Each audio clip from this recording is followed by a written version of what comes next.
Hello everyone! In this video, I am Bernadeta Christi Deviantari with student number 037 want to share you about my research paper. The title is The Impact of COVID-19 on the Education Sector. Why did I choose this topic? Because this topic is related to what we are currently experiencing. And this topic helps me to see what impact is happening to the education sector in Indonesia due to COVID-19. The purpose of my research paper are the first is to give information that COVID-19 is a dangerous virus and attacks various important sectors in Indonesia. Second, to give information that education in Indonesia has been greatly affected by the coronavirus. And the third, to analyze what are the negative and positive impact that occur and what strategies can be taken to cope this problem. Next, as we know, in Indonesia, there are various sectors which considered as important. Those are agriculture, health, economy, meaning infrastructure, trade, and so on.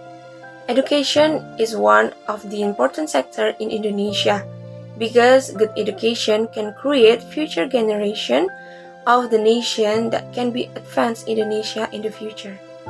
Therefore, the government needs to always pay attention to the education sector and try to update the news of what is happening today, including during the COVID-19 that occurred in all countries, including Indonesia. Not only the health sector that must be considered during this pandemic, but the education sector is also something that must be considered carefully. And now we're gonna talk about the coronavirus first.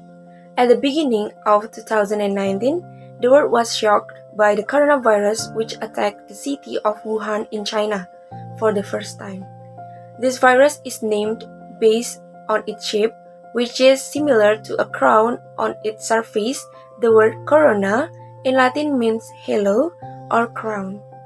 The coronavirus then spread to all parts of the countries on this earth, such as China, Japan, Australia, Nepal, Malaysia, Singapore, South Korea, Taiwan, the United States, Vietnam, and other countries.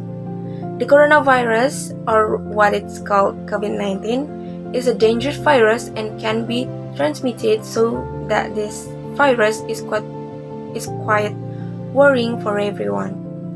Coronavirus attacks the respiratory tract of humans. The impact of the coronavirus makes the government in Indonesia set a new policy, such as lockdown, social distancing, physical distancing, wearing masks, limiting social interaction, stay at home, online teaching and learning.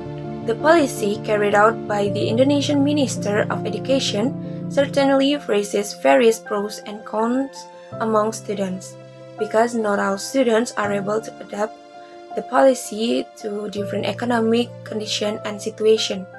The problem that most students feel is the problem of the internet network or signal, because as we know that most students feel is the problem of the internet network or signals, because as we know that not all students are in a place that has an internet network or an adequate signal, especially if students live in remote areas which are difficult to signal. There are negative and positive impact from the online learning, but we're gonna talk about the negative impact first. So, the negative impact that can be found from online learning, such as first, online learning policies have an impact for the students themselves. Second, the decrease in the level of desire to learn that students feel. Third, less fluent communication between teachers and lecturers and students. Fourth, the threat of dropping out of school. And the last is can't manage time well.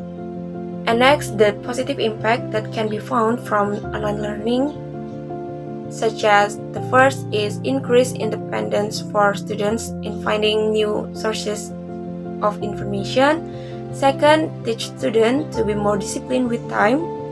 Third, makes teachers and students familiar with technology more broadly.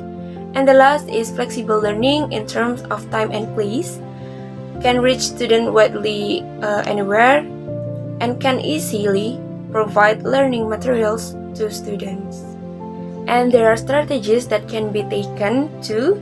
And the first is optimizing teaching and learning support and resources during school closures.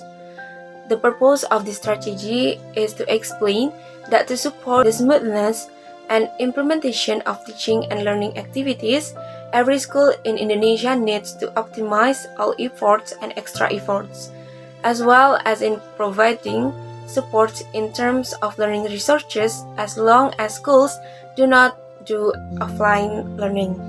Approaching students is also an important thing to strive for, so that students can be motivated to actively participate in learning. If students have limitation in communicating or interacting online, the use of learning through modules, videos, or reference books in the library can be an alternative. And the second strategy that can be taken is to offsetting the learning loss when schools reopen. This strategy is carried out to improve students' interest in learning because the surprising length of online teaching and learning activities has created new problems in terms of achieving students' knowledge and skills. In the end, the various kinds of impact that can be found from the COVID-19 on the education sector in Indonesia have made many people, not only from teachers, but from students, parents, and also the government think to be able to adjust first and adapt to a change that happens suddenly. Young generation should take in the current situation is to continue to support and provide positive advice on the steps taken by the Indonesian government in maintaining the quality of the education. In addition, maintaining health and obey existing health protocols in order to reduce the risk of increasing transmission from the current COVID-19, so that the pandemic will end soon and the education system or sector in Indonesia will return to normal, then continue to develop so that mistakes can be prevented. So that's all from my research paper. Thank you for your attention. Don't forget to stay happy, stay safe, and stay healthy. Have a nice day and goodbye.